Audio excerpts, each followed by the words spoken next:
Mais uma vez agradeço a oportunidade do estudo e, sobretudo, este tema, mediunidade em tempos de pandemia. Nós esperamos que estejamos já caminhando para o final dessa pandemia e possamos retornar às nossas atividades presenciais na casa espírita e também, consequentemente, às nossas atividades na mediunidade, os estudos presenciais e também as reuniões de intercâmbio mediúnico. Roguemos a Jesus, aos benfeitores espirituais, que inspirem os nossos cientistas, para que em breve nós possamos vencer essa provação coletiva, não é? Que todos nós estamos enfrentando. Naturalmente, para o crescimento espiritual. Nada é por acaso. Quando a dor nos bate à porta, nos lembramos de um livro excepcional de Leon Denis, O Problema do Ser, do Destino e da Dor. Quando ele nos diz para agradecer a dor, não fazer apologia ao sofrimento, mas quando ela nos chegar espontaneamente, nós possamos entender essa amiga irmã que vem nos ensinar a viver, a viver de forma transcendente, a espiritualizar os nossos caminhos. E no âmbito da mediunidade acontece o mesmo, porque a mediunidade é uma faculdade humana que nós estamos aprendendo a lidar. Podemos dizer que conhecemos muito pouco ainda de todas as consequências psicológicas e orgânicas da faculdade mediúnica identificada por Allan Kardec como inerente à estrutura da psique humana, uma vez que a mediunidade está radicada na alma, com consequências no corpo físico, dependendo de uma organização biológica para se manifestar. Mas a mediunidade, como contato psíquico e a possibilidade de transmissão desses pensamentos que são colhidos pelo médium, isso é universal e nos identifica, portanto, como médiums. Uma faculdade que não se restringe ao corpo físico, ou não se restringe à condição de encarnados, mas também nos acompanha além túmulo. Continuamos com a mesma capacidade psíquica de contactar com outras mentes e, ao reproduzir, mesmo desencarnados, no plano espiritual, o pensamento de outros espíritos superiores ou inferiores, estaremos em atividade mediúnica. Então, a mediunidade é um patrimônio da alma, que no plano físico precisa do corpo físico para se manifestar. Mas quando estamos desencarnados, é preciso o perispírito para também se manifestar, que é o corpo espiritual que nós temos, que nos permite a ligação com o corpo físico. Tecidas essas considerações de natureza ampla, para incluir como médium todos aqueles que podem contactar mentalmente com os espíritos, isso é, portanto, genérico para toda a humanidade, mas também falar para aqueles que reencarnaram com um compromisso mais específico na mediunidade ostensiva. Aqueles que normalmente nós chamamos de médiuns, porque têm uma possibilidade mais direta de perceber os espíritos e de reproduzir-lhes os pensamentos. Então, a humanidade se divide em duas categorias: os médiuns ostensivos e aqueles que são dotados da mediunidade latente, que é a maior parte da população. Os médiuns ostensivos reencarnam com a finalidade de auxiliar aqueles que não detêm a possibilidade de percepção mais direta. Essa colaboração mútua visa o progresso da humanidade, a evolução, porque auxilia o indivíduo que está no plano de mediunidade ostensiva a resgatar seus débitos, ao mesmo tempo em que ele exercita o bem e a caridade para aqueles que detêm a mediunidade em estado latente, como mencionamos, ou germe da mediunidade ostensiva, como é uma expressão utilizada por Allan Kardec. Então, nós, quando cogitamos da faculdade mediúnica, nós não podemos isolá-la das nossas características individuais e pessoais. Ou seja, a mediunidade nos acompanha no dia a dia. Como dissemos, aqueles que a detêm ostensivamente ou não. Porque a mediunidade, como possibilidade de transmissão de pensamento ou contato psíquico entre mentes, isso se faz diuturnamente, todos os dias, toda hora. A reunião mediúnica no centro espírita, ela nos permite um contato mais direto com os espíritos, para que possamos auxiliá-los e aprender. Como menciona Allan Kardec do Livro dos Médiuns, quando ele estuda as reuniões mediúnicas, para falar das chamadas reuniões sérias, que visam o socorro aos sofredores do mundo espiritual e o nosso aprendizado enquanto seres espirituais em contato com o plano espiritual. Com a chegada da pandemia e o isolamento social, ocorreu realmente uma grande preocupação na mente dos médiuns, sobretudo os médiuns ostensivos.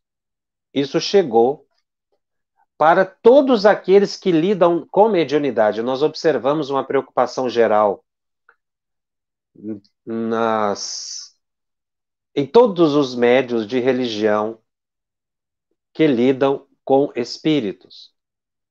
Mas especificamente no movimento espírita, causou espécie esse isolamento. Houve uma aflição. Nós sentimos isso e podemos dizer porque desde que iniciou a pandemia, nós tivemos oportunidade de fazer uma dezena de reuniões e palestras chamadas lives sobre esse assunto, o que nos permitiu entrar em contato com dezenas e dezenas de médiuns através das perguntas e que nos levou também a uma reflexão, a aprofundar sobre o tema, porque todos nós somos aprendizes, estamos aprendendo a todo instante, e é da doutrina espírita a característica da pesquisa, do estudo, da experimentação. Então, esse período de pandemia nos permitiu reflexões e experimentações muito curiosas. Primeiro, foi uma incompreensão notada da ausência do médium na reunião mediúnica ou da não realização da reunião mediúnica. Essa preocupação chegou ao ponto de fazer com que surgissem orientações para que se fizessem reuniões mediúnicas virtuais, em que o dirigente estaria no lugar, o médium em outro lugar. E o médium entraria em transe e o esclarecimento seria feito pelo dialogador, o esclarecedor, como a gente utiliza a expressão, mesmo à distância. Entendendo que os espíritos estavam necessitando do atendimento da desobsessão. Outros entenderam que não haveria necessidade da desobsessão virtual. mas que apenas a recepção de mensagens de mentores. Isso causou uma certa discussão e ainda causa uma certa discussão no movimento espírita. No entanto, nós fomos buscar os orientadores espirituais e o próprio Allan Kardec para entender a reunião mediúnica e a situação em que a reunião mediúnica não seria realizável, para podermos entender a conveniência ou não das reuniões mediúnicas chamadas virtuais. Fomos então encontrar mais proximamente no capítulo 8 do livro Desobsessão, do espírito André Luiz, psicografado por Divaldo Pereira Franco, desculpe, por Valdo Vieira e por Chico Xavier.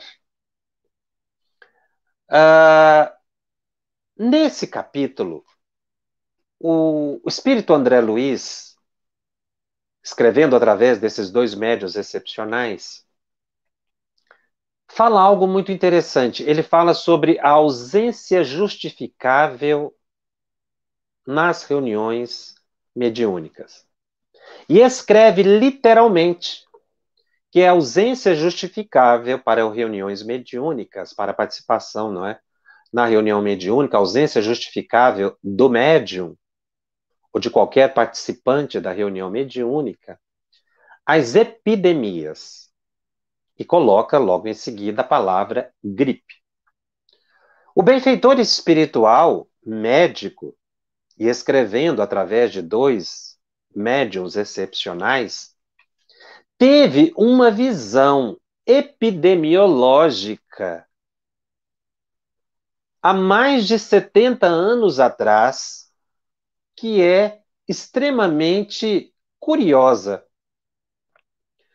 Porque André Luiz teria se preocupado com a questão das epidemias para justificar ou tranquilizar, porque uma ausência justificável é você dizer à pessoa, olha, você está faltando hoje, não se preocupe, porque a sua ausência é justificável, uma vez que ele faz todo um trabalho para mostrar para o médium que ele tem que ter comprometimento, assiduidade.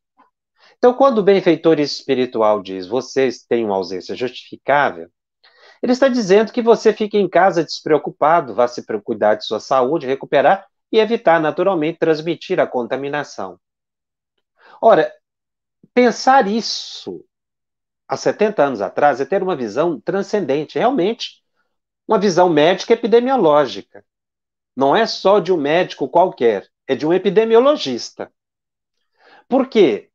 Porque ele sabia muito bem e sabe que epidemias acontecem de tempos em tempos em uma localidade, em uma sociedade, em um país, ou em vários países ao mesmo tempo, daí a expressão pandemia. Como aconteceu a gripe espanhola, não é? Que foi uma pandemia, mas existem epidemias localizadas, né? Numa cidade, num bairro. Mas quando ele coloca a palavra gripe, ele foi muito específico, porque nós podemos ter vários tipos de epidemia, sarampo, de meningite, não é? Rubéola, enfim, qualquer epidemia que o bairro, a rua, não é? Uma comunidade na qual o médium esteja inserido, ele não vai comparecer à reunião mediúnica, que há portas fechadas, para não contaminar os seus companheiros. Porque a barreira física, ou seja, a ausência de contato, é o primeiro recurso epidemiológico e depois vem os medicamentos e as vacinas.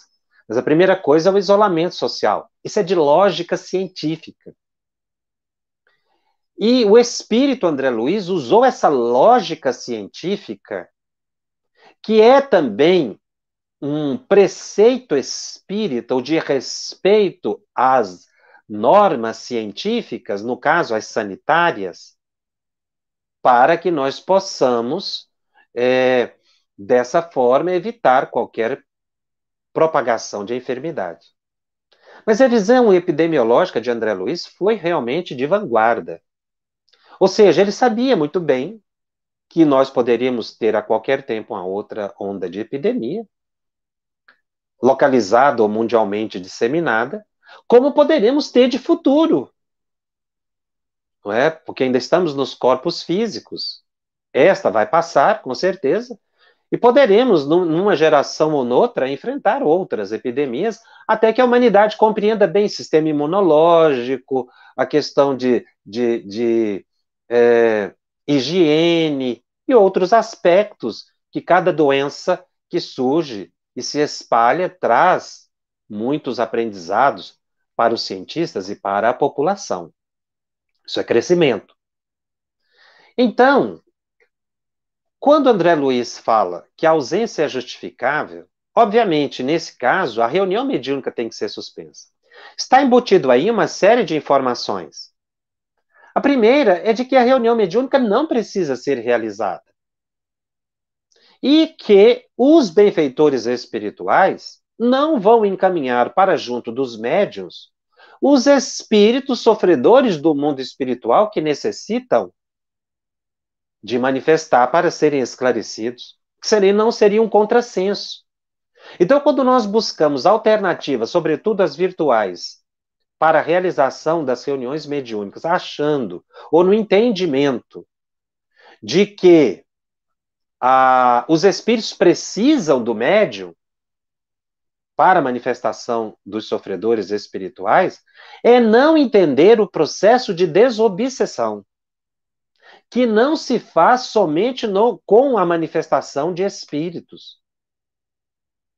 É preciso ampliar a visão em relação de como procedem os espíritos na reunião de desobsessão.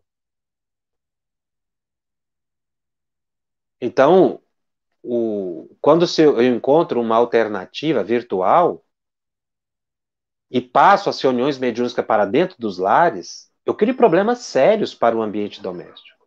E nós tivemos notícias de médiuns que chegaram a cair da cadeira, porque quando o médium entra em transe, ele perde o controle psicomotor. É um estado alterado de consciência. Outros que tiveram surto nesse período tiveram que ser hospitalizados, porque o espírito não quis se afastar do médium. Isso não é disciplina mediúnica, porque existe um tipo de médium psicofônico sonambúlico que ele não tem controle, mesmo que tenha alguém do lado ajudando, e alguns justificaram que na casa tinha o casal, né, marido e mulher, que trabalhavam na mesma reunião mediúnica. Nós enfrentamos e tivemos notícia de médios que surtaram nesse período, ou seja, o espírito se ligou, não quis desligar, foi para o hospital em transe e foi diagnosticado como um surto psicótico. Teve que tomar medicamento por falta de vigilância de quem orientou a realização da reunião mediúnica. Kardec fala que uma das características de espíritos inferiores são as heresias científicas, ou seja, mentores que orientam a realização mediúnica em tempos de pandemia são espíritos inferiores. Porque nós tivemos a informação de dirigentes de reunião mediúnica que disseram que os benfeitores espirituais iriam imunizá-los e fizeram reuniões mediúnicas às ocultas. Isso é uma heresia científica. A lógica da doutrina espírita não permite esse tipo de raciocínio, e senão obediência às normas sanitárias. Isso demonstra que a pessoa não conhece espiritismo. Então, quando André Luiz vem mostrar que não se deve realizar a reunião mediúnica em tempos de epidemia, é porque isso é de lógica científica e demonstra uma coerência com o próprio pensamento de Allan Kardec. Mas o André Luiz ilustra em alguns de seus livros, sobretudo no livro Libertação, que a desobsessão ela não ocorre somente com o transe mediúnico. No livro Libertação, ao caso de Margarida, dentro da casa de Margarida tinham 60 obsessores. Eles foram esclarecidos sem a manifestação mediúnica. Na própria casa dela, os espíritos montaram ali um poço de socorro espiritual para esclarecer aqueles espíritos todos. Dos 60, apenas um, o líder mais próximo de Margarida, se manifestou em sessão mediúnica. Só um. Senão a gente teria que pensar que os 60 precisariam manifestar em sessão mediúnica. Só um. Mas o grande perseguidor de Margarida, que era Gregório, ele não se manifestou em reunião mediúnica. Ele foi atendido por Matilde no mundo espiritual, o espírito elevadíssimo, numa sessão mediúnica no mundo espiritual, em que um elevado mentor sentou-se, entrou em transe, liberou o ectoplasma, e Matilde, que é um espírito que não tinha mais ligação com aquele plano, necessitava de fluidos mais densos no mundo espiritual, materializou-se adiante de Gregório e o esclareceu, fazendo com que ele deixasse aquela vingança contra Margarida, que mais estava prejudicando do que a ela mesma. E Margarida, então, se recupera da saúde. Para mostrar que os espíritos, para socorrer sofredores no mundo espiritual, não dependem de médiuns. Se o paciente merecer, e aí ele fizer por onde, porque a Margarida ali tem todo um trabalho que também é feito com ela para renovação do seu pensamento e reequilíbrio, os benfeitores espirituais estão ajudando. Os benfeitores espirituais nos ajudam diariamente. Quantos espíritos se ligam a nós e que basta que nós façamos uma prece, renovemos ou tenhamos o desejo de renovação, que eles vêm nos auxiliar, muitas vezes neutralizando a ação de espíritos hipnotizadores nas madrugadas, socorrendo centenas e centenas de pessoas. Uma vez nos perguntaram se todos esses espíritos sofredores do mundo espiritual teriam que manifestar em reunião mediúnica. Então nós teríamos que ter milhares de reuniões mediúnicas com dezenas de manifestações toda noite. Não é assim que acontece. Somente casos muito específicos manifestam em sessão mediúnica. A gente vê a mesma informação no livro Memórias de um Suicida. Nem todo suicida manifesta em reunião mediúnica, um pequeno grupo.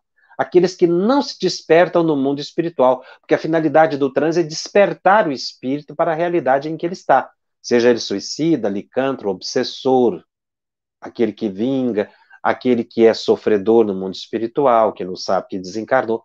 É para despertar, não é para todo espírito. A maior parte é atendida no mundo espiritual. E há um caso, e aí citando agora Allan Kardec, na Revista Espírita de 1863, quando ele estuda um capítulo chamado As Obsessões em Morzine, que é uma comuna francesa, ele narra o caso de uma jovem que foi internada em um hospital psiquiátrico.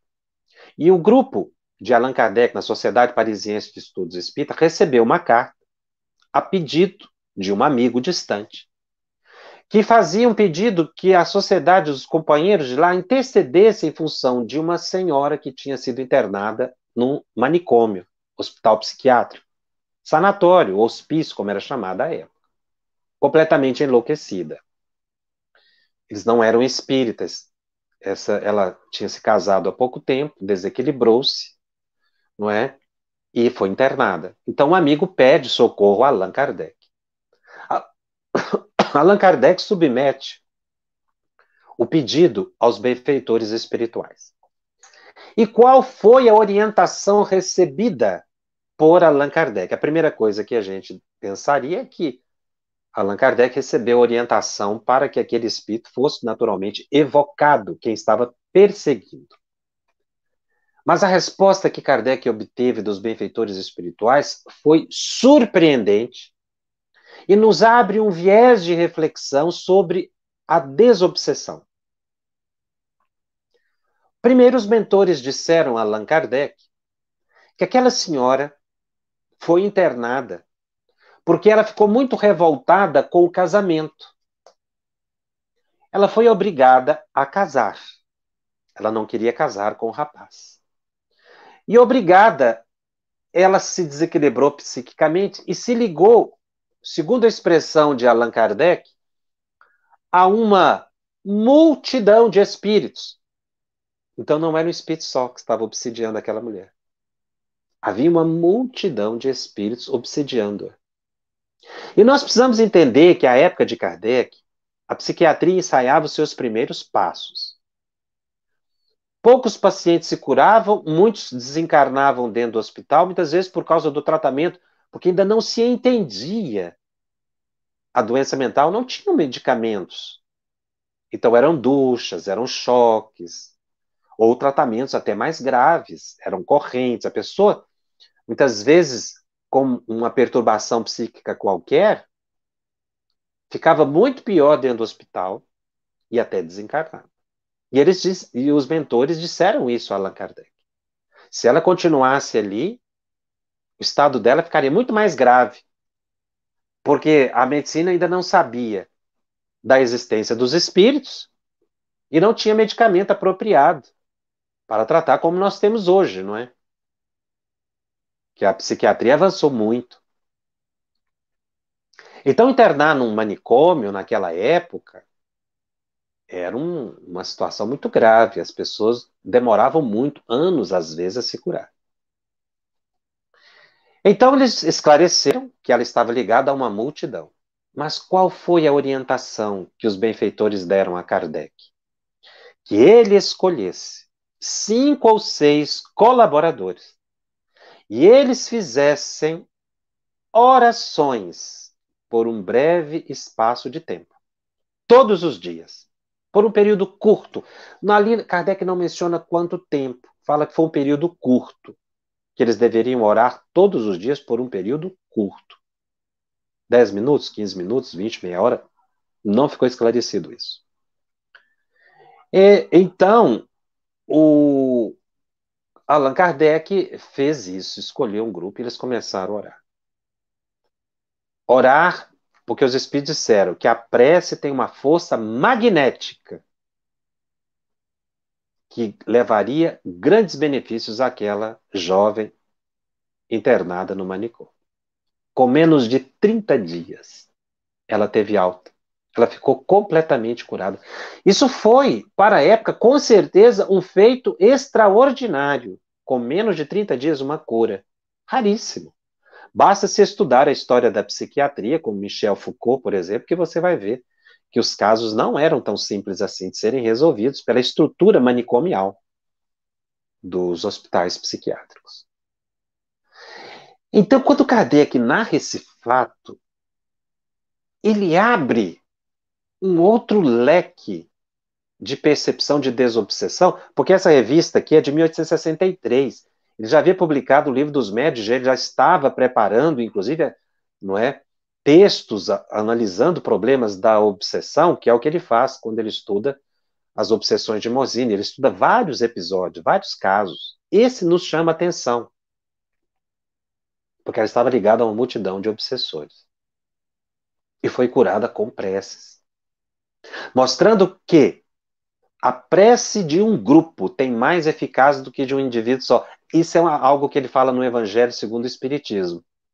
Ele constatou que quando um grupo ora em benefício de uma pessoa, o efeito é melhor, por causa da energia magnética, do impulso fluídico em direção ao sofredor. É claro que a prece de uma pessoa também beneficia, é óbvio.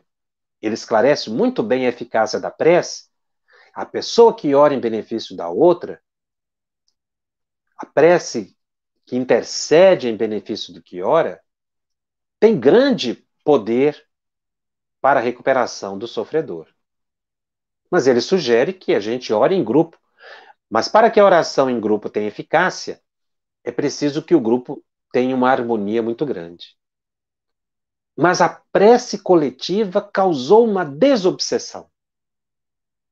Ora, isso veio, não é, em base ser fortalecido pelo exemplo dado por André Luiz no livro Libertação, que é um dos grandes intérpretes do pensamento de Allan Kardec na parte da mediunidade.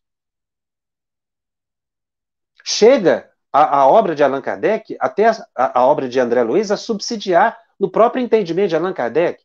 Mas a própria revista espírita já era Allan Kardec interpretando Allan Kardec, podemos dizer assim, não é? Porque ele estuda vários temas tratados em O Livro dos Médiuns. Por isso a revista espírita é tão importante. Porque são dissertações muito profundas e ensinamentos que se adita ao Livro dos Médiuns. Sobretudo o capítulo da obsessão.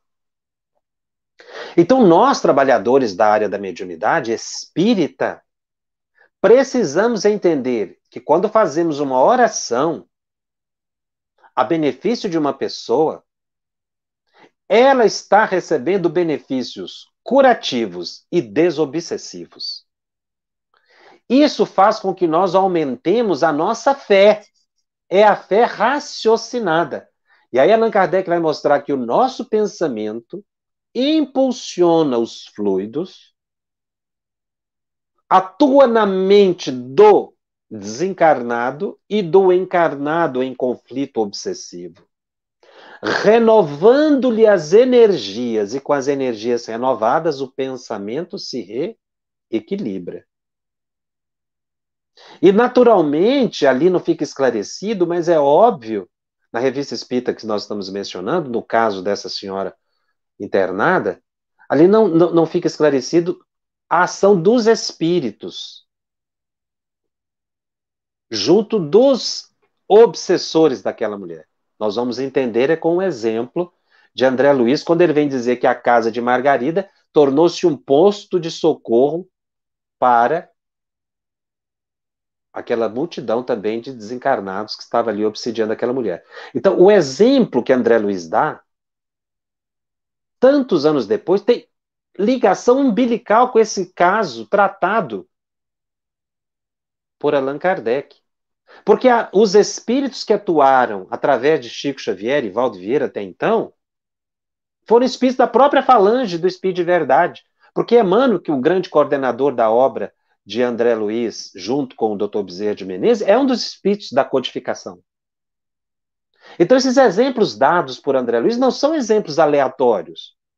São exemplos que estão ligados à obra de Allan Kardec e que ajudam a elucidar.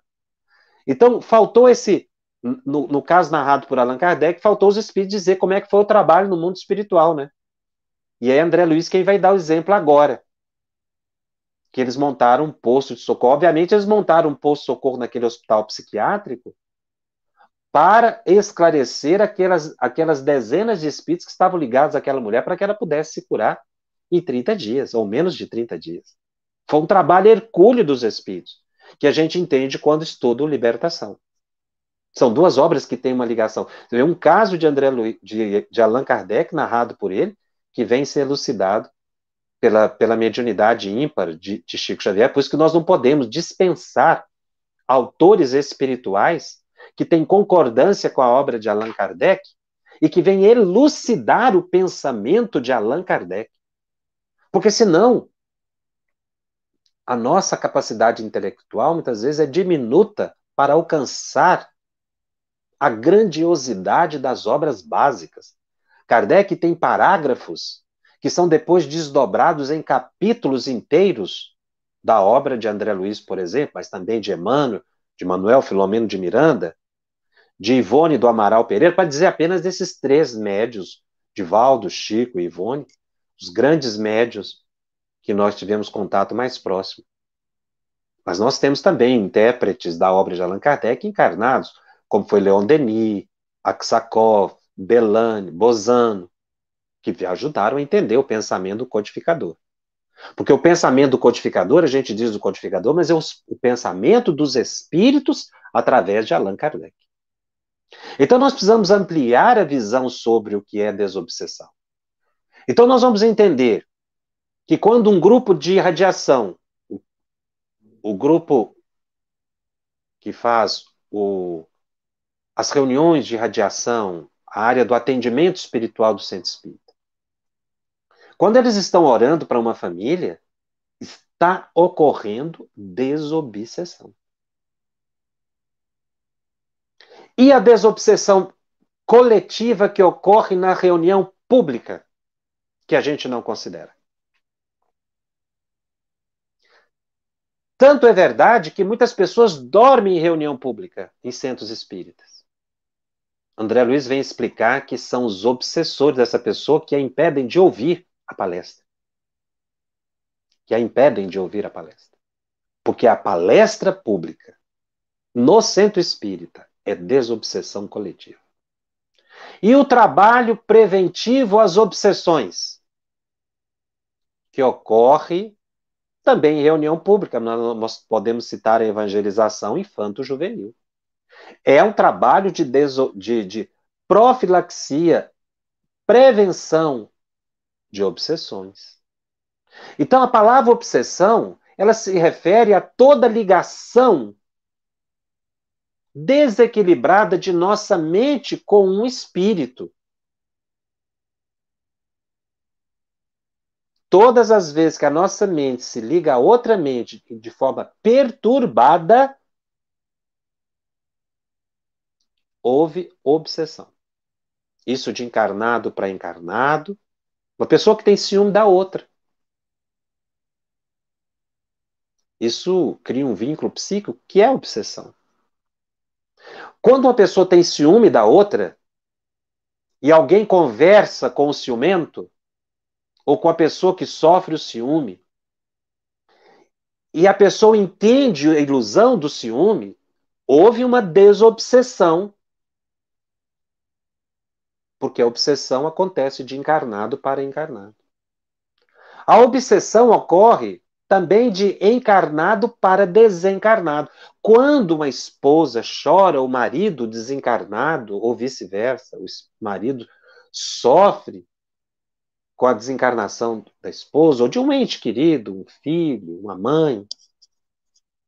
Mas esse choro é de desespero, de revolta contra Deus, e fica se clamando a presença do ente querido que se foi, ocorre obsessão de encarnado para desencarnado. Isso é um exemplo que eu estou dando.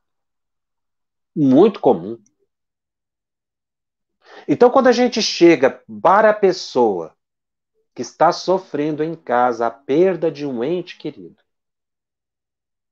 em pranto e desespero, e nós conversamos com essa pessoa, esclarecemos essa pessoa que ela não pode ficar com esse apego, ela tem que entender as leis divinas. E ela entende. E aceita a vontade do Pai e coloca o Evangelho no coração. Houve desobsessão de encarnado para desencarnado, sem manifestação em reunião mediúnica. Quando nós falamos para um pai educar bem o seu filho, não dar surra, ter amor, presença física e psíquica, nós estamos evitando obsessão de pais sobre os filhos, porque os filhos podem ficar obsidiados pela ação dos pais, pela violência, pela perseguição. Então, no mundo espiritual acontece a mesma coisa. Os benfeitores espirituais conversam com os espíritos e os esclarecem para eles não continuarem perseguindo, porque a perseguição é sofrimento. Então, desobsessão precisa ter tem que se tornar um conceito amplo e não circunscrito à reunião de uma vez por semana. Porque muitos médiuns só acham que estão colaborando com os espíritos uma vez na semana. Grande ilusão.